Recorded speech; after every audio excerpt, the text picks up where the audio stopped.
You're listening to 94.4 FM Salford City Radio, the Friday Sports Show. You're listening to 94.4 FM Salford City Radio, the Friday Sports Show. Your host, Jimmy Petruzzi, bringing the news from the local area and around the world. We aim to bring Salford to the world and the world to Salford. We're very fortunate in this show to have had some of the world's most prolific and leading experts in the field of sport, world-class athletes, sports people, coaches, managers, you name it, sports psychologists that have been on the show. And we've interviewed people from around the world as well. The main aim of the show is to increase awareness and participation of sport in the local area, but we also want to sort of interview people with different perspectives around the world as well. We'll also feature a segment speaking to some of the world's most influential people in the field of psychology and related fields as well, who've been kind enough to join our show to share some insights into their profession. Today we have a very fascinating guest who's been on the show, very kind of him to be on the show before. He's coming back on. He's going to review the season that was for Bacup Borough. He's the manager of First Division North Bacup Borough and Football Club. He's going to give us an insight into what it was like this season. The club experienced a lot of credibility amongst footballing circles of playing a fantastic brand of football this year, and no doubt he'll give us more of an insight in terms of what the season was like and more of an insight in terms of his role at the club at the moment. So Brent Peters, welcome to the show. Great to have you on board. Yeah, nice to speak to you, Jimmy. Great to speak to you, Brent. So we sort of draw to a close at this point as a pre-record, so there's still the Macron Cup to go, but in terms of the season itself, it sort of drew to a close this weekend. And what would you say? How would you sum up the season, Brent? What are your sort of thoughts overall on the season for Bacup this year? Well, we're always going to be a testing time, really, because I think people have short memories of the last few seasons. We've been together with this group of players, and they're young players. The majority of them are really young. They're, between 18 and 23. A lot of them have not played at. This is the highest level that they've played at in their young careers, and not really been used to playing in front of the volume of support that we've been getting this season, and other clubs have been getting when we've been playing away. So. It was always going to be a big test, although we've been together for probably 3 seasons now, and all the time we've been working on the way that how we identify ourselves as a team, the way that we go about things, the way that we play, the roles and responsibility within team shape, both in possession and out of possession. And whilst the results that we played in the 2 years prior to this season, there was those years were sparse in terms of we didn't play because of we didn't play so many games because of COVID. COVID kept coming in and being a disruption.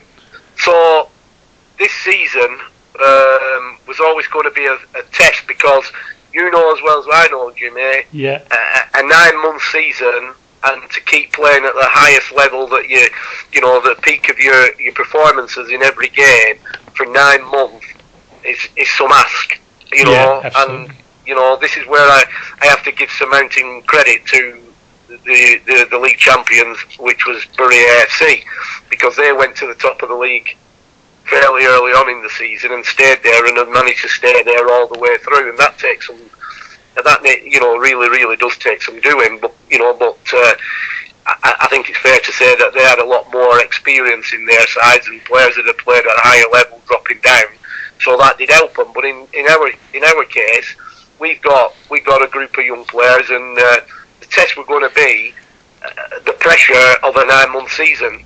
Whereas the previous seasons they'd done well, but they'd only played sparse games because of the COVID. And I think that's how it's panned out really at the end. I think that it's got to we've had a fantastic season. They've put in some great performances along the way, but they've also put in some 1 or 2 or 3 or 4 poor performances. But when I say performances, I think a lot of it's been individual mistakes and individual decision making rather than the team collectively not playing well.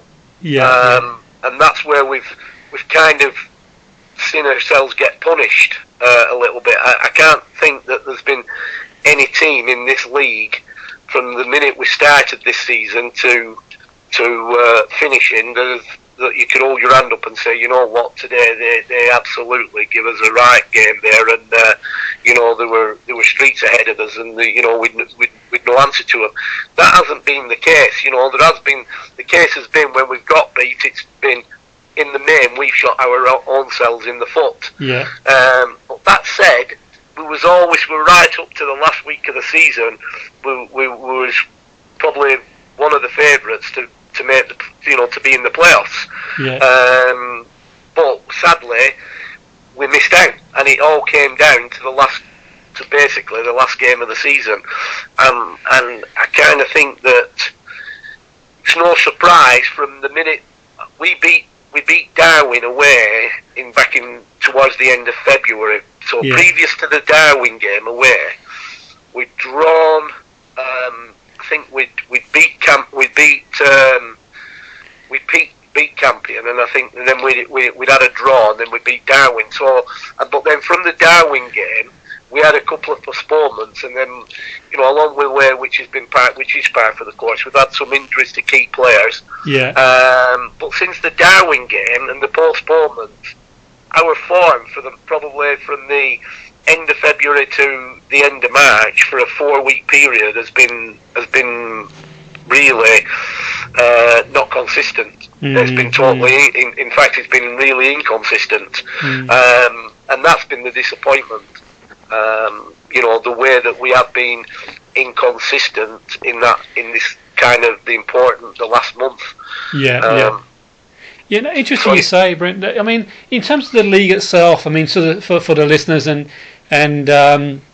sort of describing the league, I know it's a sort of cliche, any team can beat any team in the league, but I think this league certainly speaks volumes for that. On any given day, irrespective of where you are in the table, the bottom team can beat the top team, and that's sort of been reflected in the season. And obviously, a lot of our listeners in the Salford area will be familiar with the league. Salford's meteoric rise, obviously to league football. With the investment and amongst other things, really, but still admire what they've achieved. But what would you say to the league? How would you describe the league to our listeners, Brent? There's probably no better person to describe the league than yourself. But how would you describe the league in terms of its competitiveness and going into games where you just know that any team can pretty much beat anyone on the day? Well, I've said it. I've gone on record, not just this season, many seasons I've gone on record saying that, in my opinion, the North West Counties League over years, and this year has been no except, to the rule, has always been a really strong, competitive league, and it's a total different league to say the kind of the Evo stick leagues and teams in that, because I kind of think in those leagues it's like more kind of a bit like hinging on sort of Subbuteo football, if you will, that the opposition will let you play football and allow you to play football, and you get back into shape. They've got possession. We'll let you have possession. Immediately you make a mistake, we'll get possession then, and then they get back into shape, and it's kind of that sort of football. Whereas in the North West Counties, and as long as I've known the North West Counties, it's been more of a up and at 'em. If you're not physical and you're not physical strong, it's a really physical demanding league. Whereas the other leagues that when I've witnessed games, I'm not saying there isn't no, you will get games where there is physicality and aggression, but I don't think you've got it in the same manner as that you've got it in the North West Counties. And it's no surprise when you look and you go back into the history of the league and you look at teams that have had to work really, really hard to get out of the North West Counties League. It's no surprise that they've usually kept the same squad added one or two, and then they've gone up, and then they've gone up again, because they've still got that. They've had that mentality of the North West Counties League, so it's drove them on, and it's drove them until they've actually gone up another level straight after. Now, I know there's been exception to the rules, and there's been teams that have struggled when they've gone up and have fell by the wayside. But I think if you look at the majority of the teams that have gone up from the North West Counties, they've always seemed to do really well and been on hand and probably topping the division that they've gone up to, or have been at the top end of that division, which proves my point, really. You know, if you look back at over history, I mean, I remember one time for several seasons, Newcastle Town, for instance. You know, you look at how long it took them to get into the Evo Stick, the Northern Premier League. You know, they were always there or thereabouts at the top of the North West Counties. In fact, for a few seasons they led the way, and then they've petered out at the final hurdle, and they struggled, really struggled to get into the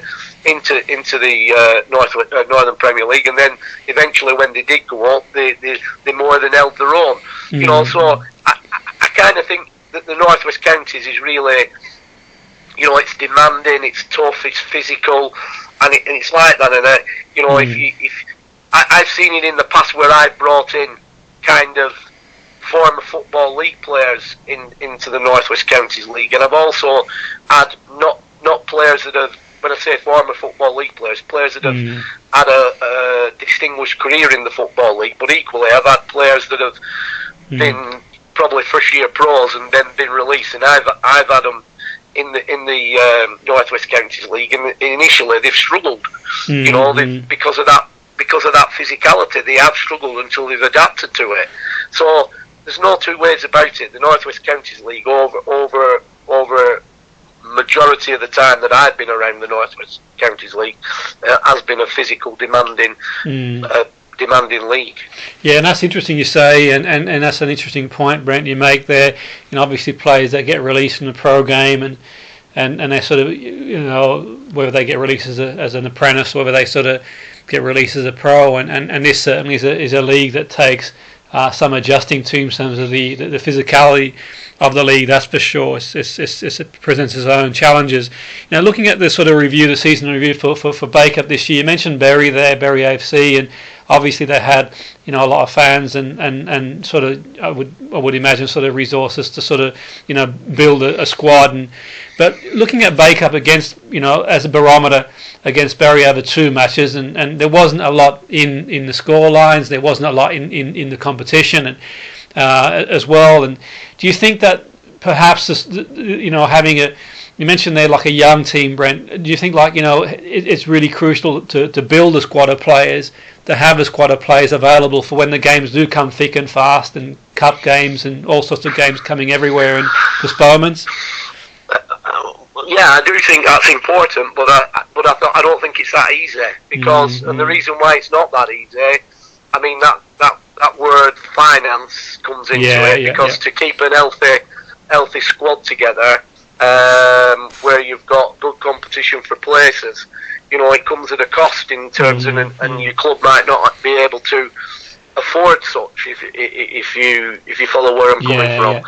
I mean, from a managerial point of view, it's ideal to have that competition, and you want that competition, but unless you get the players signed up on contract, what normally would happen is, and you know that 9 months is a long time in football, and people in that 9 months, players get injuries, short-term, long-term injuries.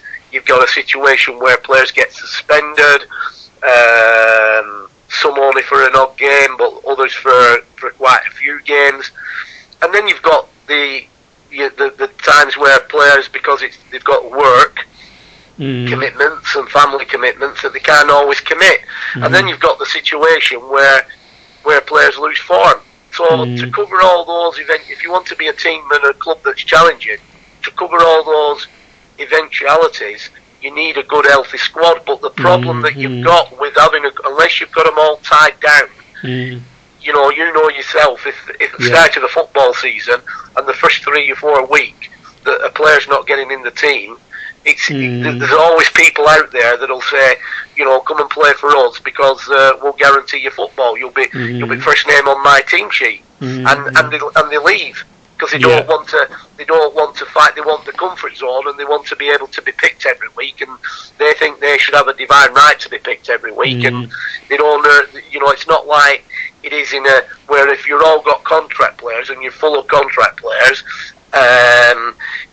They can't leave anywhere. They've got to, whether they like it or they don't like it, they've got to knuckle down and they've got to fight for the place.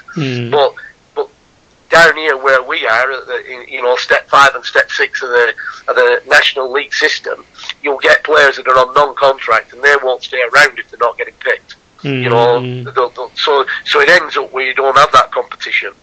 Yeah, no, absolutely. That's a great point, Brent. I think that in terms of the financial side, it's obviously, we spoke about this before, and in terms of the sort of your role as a manager, obviously sort of goes far and beyond just sort of managing the football activities on the field. And just for our listeners who may not understand what the role of a manager is, maybe not at every non-league club, but certainly in your role, Brent. I mean, it's not just focusing on the team itself, Brent. It's also looking after affairs off the pitch as well to make sure there is a club that's run, in the best possible way from a financial point of view too. Well, yeah, I mean, as everybody, I don't know whether they do know or they don't know. I'm not just a manager at Bacup Borough Football Club. As people go on record as saying, I'm a bit embarrassed by this, but people go on record as saying they wouldn't be a Bacup Borough Football Club but for Brent Peters. I mean, the simple fact is I'm a football person, and I'm a winner and not a quitter. And it's been really, really tough because I'm trying to keep the history of an old established football club alive, and obviously try and take it as high as it can take it. But it's very, very difficult when you've got you haven't got the finances that a lot of other clubs have. We didn't have the fan base, but although the fan base has dramatically increased since, especially with this, they've bought into these young lions or my fledglings or whatever you want to call them. They've bought into that because of the entertainment value that they've dished up and the fact that they are young lads. So the gates on that front, the gates have gone up, and we appreciate that the support's gone up. But I've got to see, basically, we can't afford full-time staff.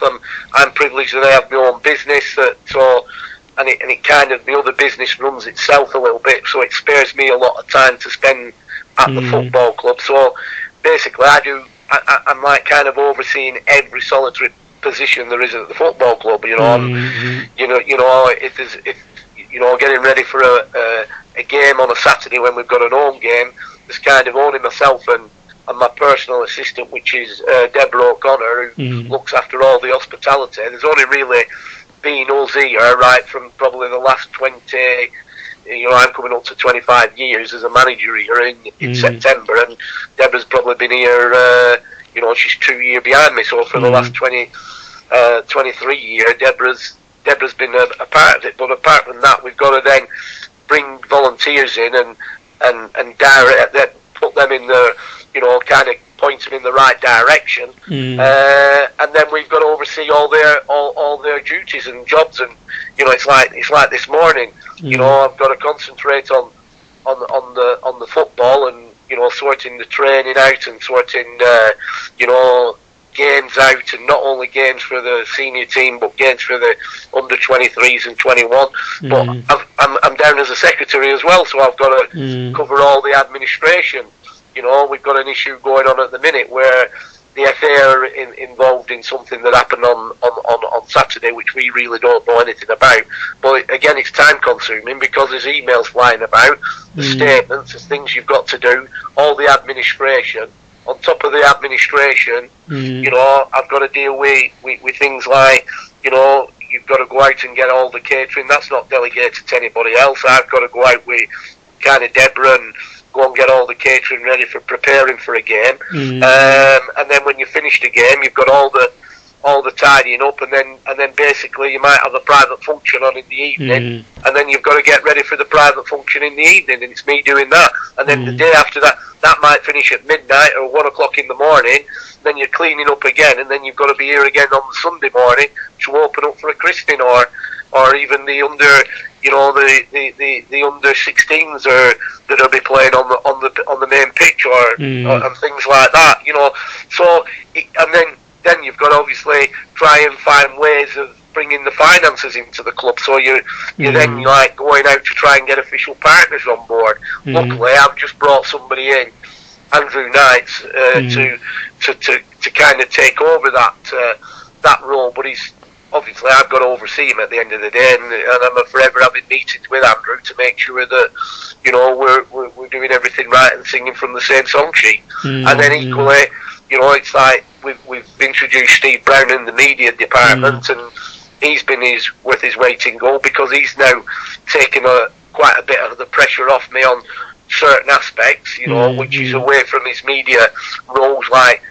compiling the match programme and getting news items and things like that, and getting involved in other duties that he really shouldn't be on the media role. But at the end of the day, your club or your team is only as good as the person at the top. That's, if it's not right at the top, I say it's not right at the bottom, and we try and get it right off the pitch at the top, and then hopefully it'll be right.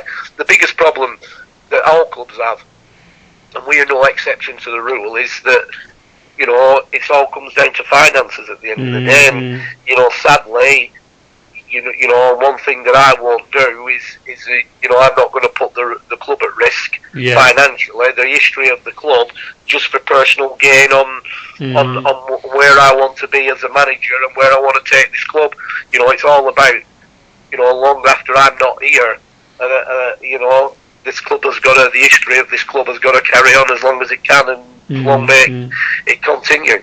Absolutely, well said, Brent. I'm sure for many of our listeners, that would have been sort of fascinating, intriguing to many of the listeners, and particularly ones who aren't quite sure what happens in non-league. And that's not to say that every sort of manager has the same role that you have at non-league, but certainly it's a great insight for plenty of our listeners in terms of what happens. And I suppose sort of reflecting back on the season again, and you mentioned there, Brent, there was sort of the 4 games in 8 days, and I mean, I sort of thought about that, and I thought, to use an analogy, if that had been a sort of Premiership team chasing a Champions League spot and had to play 4 games in 8 days, it obviously would never happen. And just physiologically, a game, any more than a game every 4 days, starts to put the players in sort of, underperformance zone, and probably increase, based on the science, injury risk as well, and amongst other things, and the mental fatigue too. And I know there's not a lot you can do to control that, or anyone can control that. It is what it is, Brent. But did you find that, was that sort of a bit frustrating, Brent? Do you think that, it may not, not to say that if it wasn't the case, it would have, we will never know, we can only speculate what difference, but to have the best chance, is it something that was frustrating to think, to have all those games? Well, listen, I've gone on record many a time, and I'll go on record now as saying this, this isn't having a go at anybody. I've been around the North West Counties League. I know a lot of the committee, I've known them for a long time, and let me tell you, the North West Counties League, as a league, is probably one of the best well-run leagues around in England. But, I make no bones about that. They're kind of the leaders, if they will. They do, but they come in for sometimes they come in for criticism, which really is probably unfounded criticism, because it's not them. It's coming from the FA, and they've got to, as we've got to toe the line as clubs with the North West Counties League. The North West Counties League have got to toe the line with the FA, and a lot of this has come about probably from the FA setting a deadline. When they set a deadline for the season to finish. Now, I understand fully why these deadlines are set, because obviously, they've got right across the board, all over the country, they've got to, finalise, they've got to get all the promotions and relegations in place, and then there'll be teams dropping out of the English league system, and they've got to make sure they formulate the new leagues ready for the new season going forward, and you've only got a short window for all this to take place. So I understand that fully. What upset me a little bit with the North West Counties League on this one is because, and I know the reason why they did it, is this season, because it was the first season, you know, we didn't know what was going to happen with COVID. You know, it was all to do with the COVID situation, and so what they decided to do, they wanted all games, all teams to have played by Christmas, to have played at each other at least once, so that they were in the farcical situation which has happened this previous season when the FA decided to reorganise the structure of the English league system, and there were people going up on a points per game basis. Right now, it's all right with the points per game basis, but if your fixtures just so happen that you played somebody twice who's at the bottom of the league, of course, then that's a distinct advantage over somebody that's probably played a team twice that's challenging at the top end of the league. So what they felt that if the league got disrupted this season, everybody by Christmas, everybody had played each other once. So at least if it weren't going to be picked up again, and they did promotion and relegation, at least everybody played each other once. So that was kind of the thought process on one front, and because of it, they didn't introduce the cup matches. So the cup matches were only a case of getting the league games in. Now where the North West Counties League have kind of made a bit of I don't think have thought it out properly, is because we were getting towards the back end of the season and the weather hadn't really disrupted much, because we hadn't had the bad weather, hadn't disrupted much, and then they thought that everybody's pretty well on par with their fixtures. There's no problems with the fixtures. So kind of what they decided to do were introduce the cup matches and bring the cup matches in. Lo and behold, as soon as they did that, and they put the cup matches in for midweek. But as soon as they did that, what happened were the bad weather started to kick in. So teams were and we were one. Normally we were really trouble really bad, but we only had kind of two that were outstanding at home. So the bad weather got kicked in. So what happened then is it's down to the clubs to try and rearrange within so many days the fixture again. But because the cup matches were in, there were nowhere to go with them because everybody were playing in the cups on a midweek. So the midweek. So take our situation. Our midweeks, we had to play Olker and we had to play Daisy Hill. Now take the Olker one, because they were behind as well with the games. Their midweek games were quite filled up, if you will. But there was a spare Tuesday that we could accommodate them, and they could come down to us. So we got them in. So that wasn't really a problem. The Daisy Hill game was a problem because we couldn't go anywhere with the Daisy Hill game. There were because of the Macron Cup. So every time we tried to put it in, so it was a Saturday, Tuesday, or a Saturday, Wednesday fixture, right, back before the next Saturday, every time we tried to put that in, we couldn't, because it was the Macron Cup were blocking it. Now, my argument is, so it ended up where we ended up having to play that Daisy Hill game on a Thursday as the season's finishing on the Saturday, because we nowhere else to go with it. Now, my argument is with the North West Counties on this, it did have had some better foresight with it.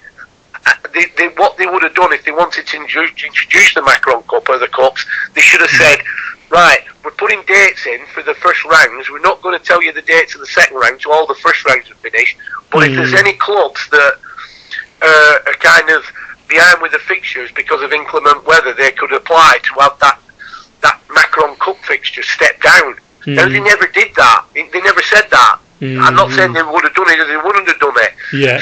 But the simple fact we couldn't put that Daisy Hill game anywhere because there was nowhere else to go with it, so it had to go in on that Thursday.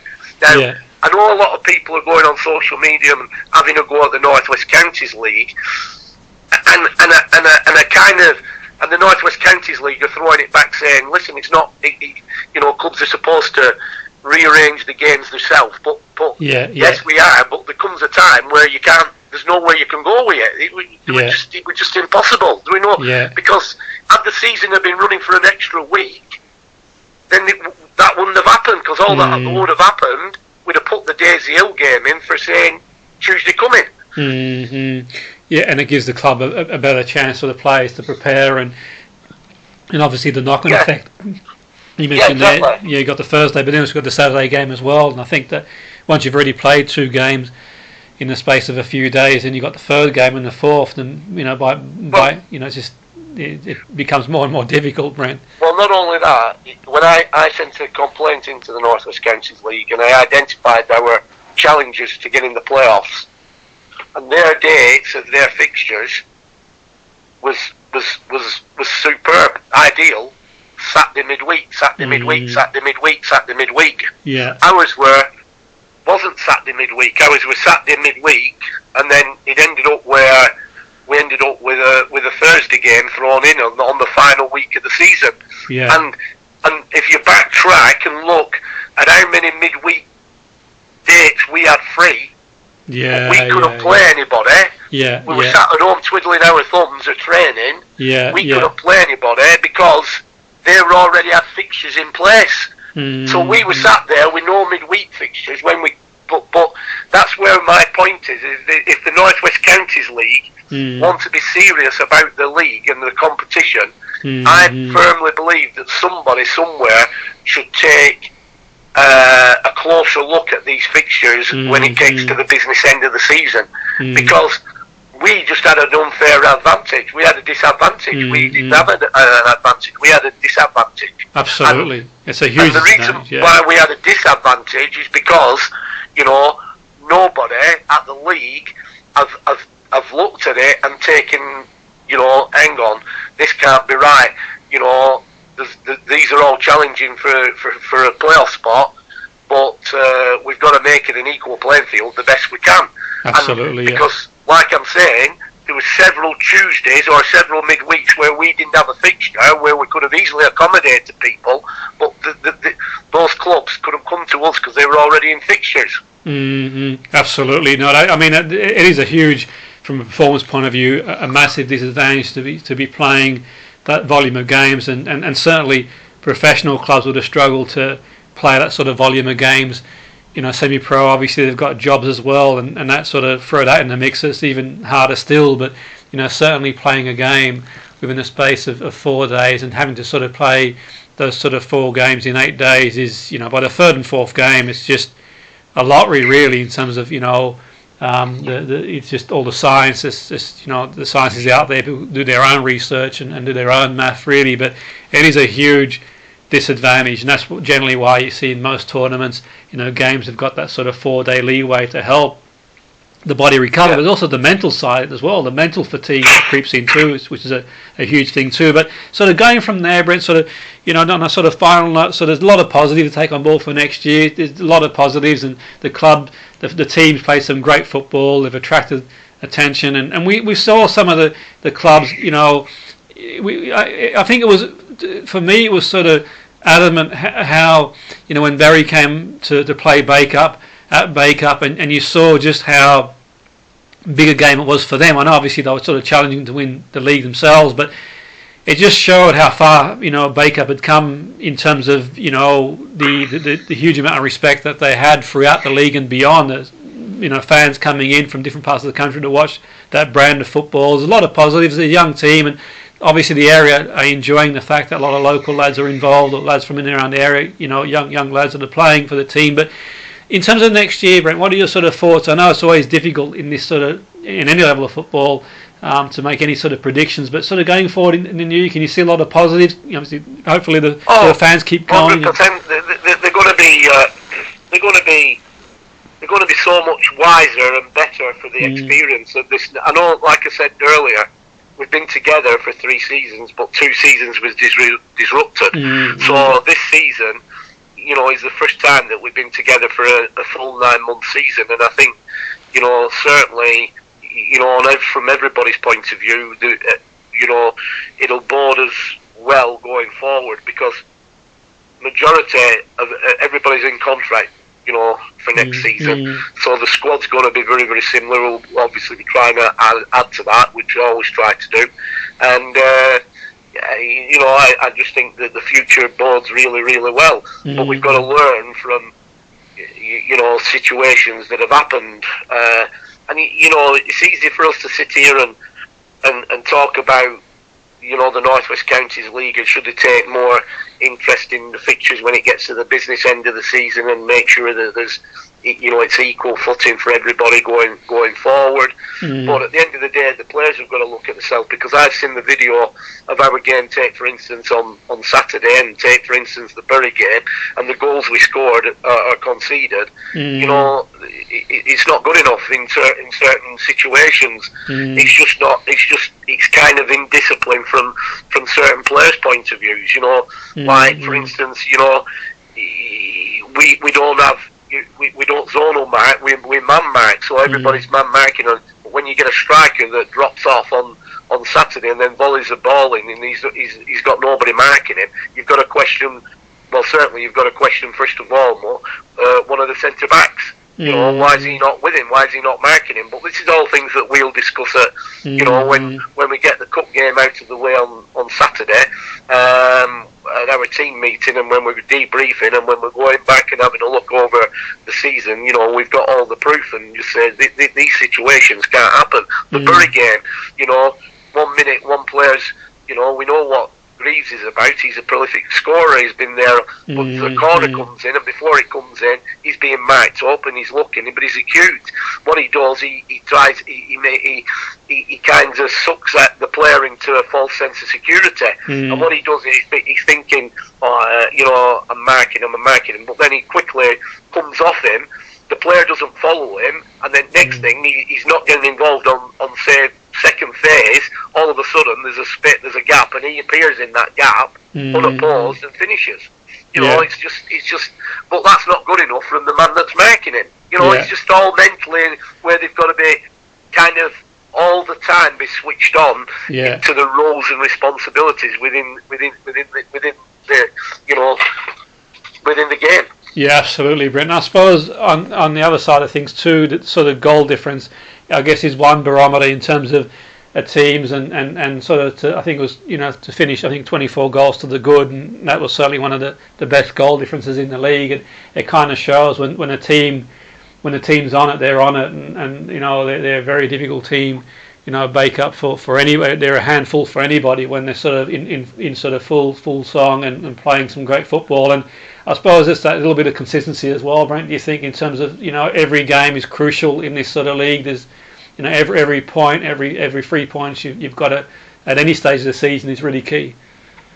It's key all the time. I mean, you've got to give credit.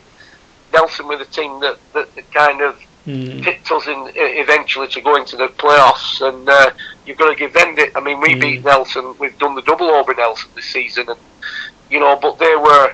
I remember listening to the interview of their manager, and he said, they talked about the playoffs weeks ago, and he said, we'll keep going, see where it takes us, but Bacup can't stop winning. But the thing were, as we know, every team goes through a bad spell, and we hit a bit of a bad spell in that last month, and Nelson hit some some good form, and they were getting the results, and it's that's what's taking them over the line at the end of the day, and that's what we've got to learn from. And they've got the momentum going into the playoffs as well at this point. Obviously, being a pre-record, hasn't been played. That's sort of. But in football, things can change.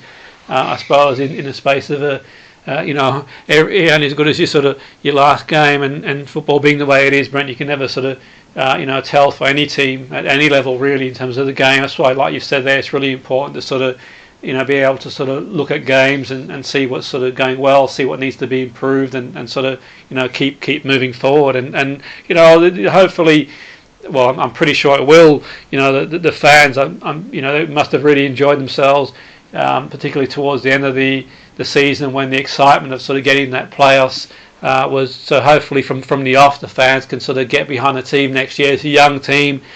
they love the club, and obviously they sort of go out there to play football as well. So in terms of, say, any sort of commercial opportunities, Brent, is there any sort of, you mentioned there Knightsy there, is there anyone they can sort of email if anyone's listening to who wants to get involved from the commercial point of view? Yeah, I mean, it might sound reminiscent of me, and I'm not just sure of the commercial email address, but you can always direct their emails to manager at bacupborough.co.uk, and I'll just forward that on to Andrew Knights, and then he'll be in touch, and we'll see where that takes us. Absolutely, but one thing for sure at Bacup Borough Football Club, we're a club that give more for more, for less, if you know what I'm saying. We'll always, there'll be a price on it, but it won't be an expensive price. But whatever we give more back than what we actually get, and that's the way it's got to be as a club.